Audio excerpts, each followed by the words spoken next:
So what do you make of the fact that the U.S. is going back now? They said no more oil from anybody, but now they're making an exception for a few countries. They're making exceptions, if today's news you're referring to, really on the nuclear programs, more than anything else.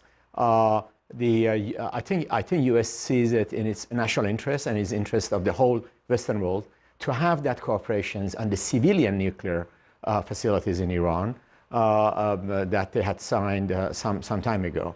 On the oil sanctions, however, is a whole different matter. I think the oil sanctions is going to go in full force. It has gone into full force as of today. There are some exceptions for the next few months, of course. There are some refineries who depend on Iranian oil, for example, that they have to continue on that and then take some more time to get out of that configuration. So there are also a couple lines that just dropped a few moments ago. The U.S. says it's no longer going to permit Iran to ship excess water out of the country. They're also saying, the State Department, they could add more sanctions if enriched uranium is transferred out of Iran in exchange for natural uranium. What do you make of those measures by the administration? Well, basically what the administration wants to do is to really squeeze any and all the revenues in hard currency for Iran, including water exports and all kinds of different exports. As a matter of fact, I think they're going to start heavy sanctions on petrochemical industry of Iran, because Iran sells a lot in the petrochemical markets in Asia, especially in Singapore.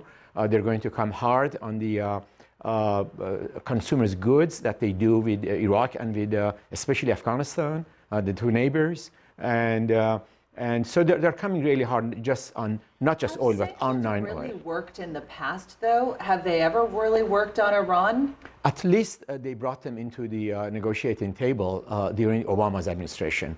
They came to negotiate JCPOA. Just in 2015, JCPOA was signed. The main sanctions went into effect in 2012, and it was so drastic for Iran at the time that they came to negotiating table for the first time in 38 years, with sitting face to face with the U.S. Representatives. So the thinking in the White House is that if they bring the maximum pressure this time, much tougher than Obama's sanctions, much more tougher, because during Obama's, Iran was still exporting 1.5 million barrels a day.